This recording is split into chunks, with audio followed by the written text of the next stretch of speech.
there, we are now joined by Sue O, who works with the City of Scottsdale. Sue, why don't you tell us your title and the things that you do with the City of Scottsdale, as well as kind of what you do with back to school event. Sure. Hi, Nicole. My name is Sue O. I am in charge of planning the special programs for the City of Scottsdale, especially through Vista del Camino. So I am in charge of the back to school program and the holiday program that we have here as well in November and December. I'm a human service specialist, so that's basically a social worker for the city, and I also do the rent and utility assistance as well here at Vista del Camino. Lots of hats. You have lots of hats on. And I know that this back to school is just one of the many hats that you use, or that you wear, I should say. But explain to everyone, all of our viewers, about how Scottsdale Community Partners comes in and actually helps you with this event.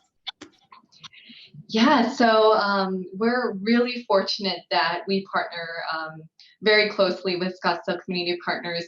We really wouldn't be able to do such an amazing event without them. How we partner is, so basically City of Scottsdale staff, like me and my partner Julia, we are in charge of kind of planning the event, getting the space, but Scottsdale Community Partners really comes in to help us get the donations that we need. Anybody that wants to donate either monetarily or in-kind supplies and things like that, it goes all through Scottsdale Community Partners, so we don't have to deal with that. The donors are able to get tax exemptions because it goes through a nonprofit, and they also come in and help us with volunteers as well, and it's been so great just having that support from Scottsdale Community Partners to join us and really get this event going.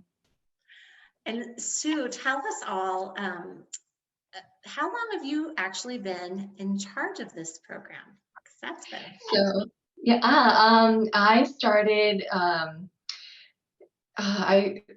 with the city in 2016, but I've been in charge of the program since 2018. So this is my 4th year.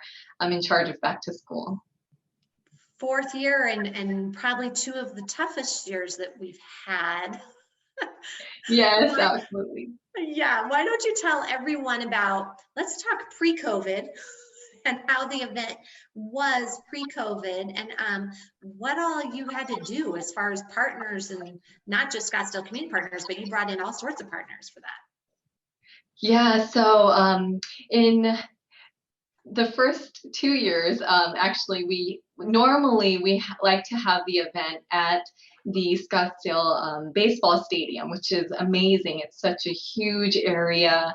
It's a really neat place for all the students to come, and we really like the program to be more of like a shopping experience for the kids. They get to come and pick out their backpacks and school supplies and clothes and even underwear and socks. So it's really, really fun for them. We have the police officers there. We have the fire department with their trucks there.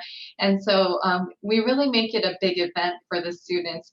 Unfortunately, with COVID, and fortunately, because we weren't sure if we were going to be able to still have the event because of COVID and all the restrictions that were in place last year, but we were able to do a drive-through style event, and that inspiration just came from all of the drive-through pickups that I was doing for my grocery shopping and things like that.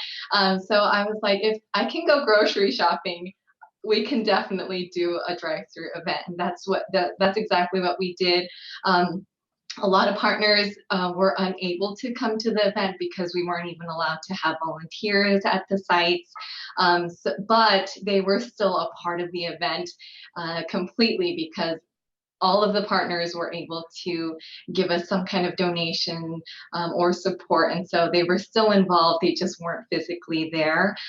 We got a lot of the staff to work instead of volunteers, which was neat for them because they've really never been able to come see a back to school event. So a lot of staff were really excited to be able to come and help. were able to do it at a different location because the baseball stadium wasn't really a drive-through location, a good drive-through location. So we did it at a different site, which had a huge parking lot. They were able to drive around the building and get processed. We put everything in their cars, including food from SUSD Nutrition. So they got a whole week's worth of food. Unlike normally when they do come to the stadium, they're only able to get a snack or lunch at the event, and they're supposed to eat it there and then throw everything that they couldn't finish away and then go home. But we were able to give them a whole week's worth of food, so that was really neat. That's great.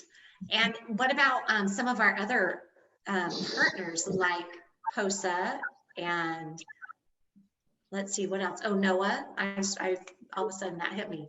Yeah, so that was really neat because normally POSA is they help with all of the shoes, and so what we do is partner with POSA, and we call out Skechers to come out to our events at the baseball stadium, and they bring so many pairs of shoes, and we fit the kids there, and they go home with a pair of shoes at the event.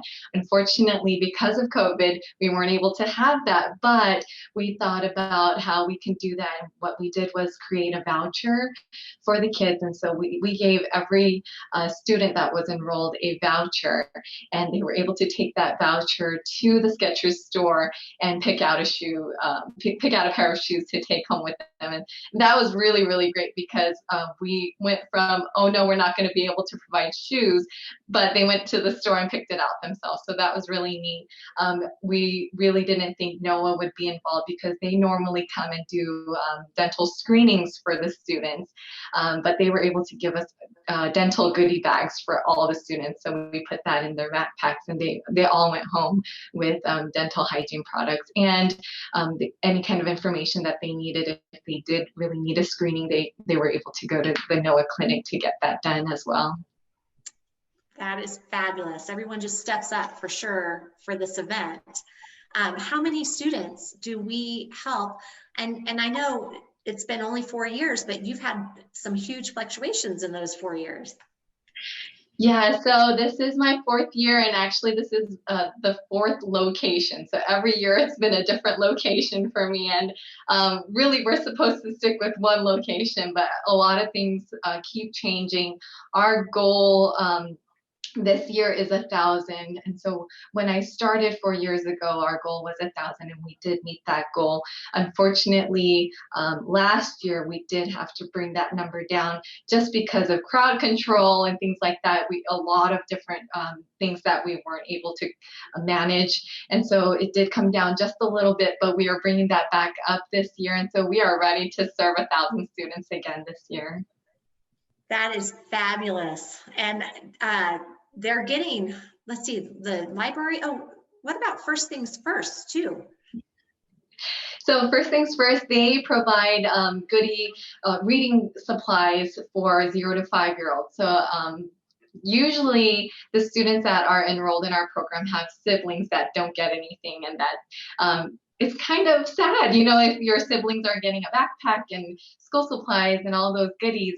And so First Things First normally comes and gives us little baggies and goodies inside the baggies, especially like books and coloring items and things like that for anyone that's 0 to 5.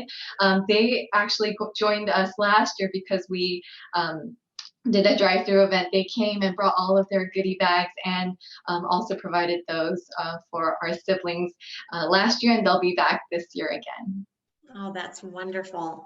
Now, I know a couple of memories that I have with the event, but do you have a couple? It might be hard to narrow it down to one. So if you have a couple, that's okay. Share some of your favorite memories of the event. Oh my goodness, you're right. I have so many good events. But one that particularly stands out is when we had it at the baseball stadium. A lot of the students have never been to a baseball stadium before, and this particular kid, he had come to the stadium. He was really hesitant about going in. He didn't know, he didn't want to be there really. It was kind of shameful to be there for him because it was an event for people that couldn't afford school supplies, honestly. But his parents dragged him there so that he can pick it out. And when he came in, he was really hesitant. But when he actually went into the stadium, he had shared with me, because I was working with him, he really didn't want to come in. And so I went outside and just brought him in, really like it was just a normal event. It wasn't an event for low-income families. And he had the biggest smile on his face when he was leaving. He was so surprised about the selection of backpacks there was, the selection of shoes there were. So he was so excited to get everything, not ashamed at all as he was leaving. He was so excited, very, very thankful. And that really left a really big mark in my heart, just because how he came in was very sad, very shameful, but leaving, he felt like I picked out all my stuff for school and I'm really proud of it. So that was really nice. And yes, that brings to mind so many more of those, that seeing the families leave, every kid is wearing their backpack and helping carry their stuff. And then you have parents that are loaded down with, I mean, there's so much that the kids can't carry it all, the parents can't carry it all. They're just loaded, right? But they all have huge smiles on their faces of what incredible weight is lifted off of some of those. Yeah, Nicole, we're always worried about the heat because it's in July, and especially at the stadium, we're always worried about how hot it's going to be for them to walk through the stadium and be so hot and have to carry all their supplies back. After they get everything, they're so happy and they're willing to take everything that they get to their cars. So, I mean, we worry about it, but they're at the end of the day, once they see everything and get everything, it really, I don't think the heat bothers them at all.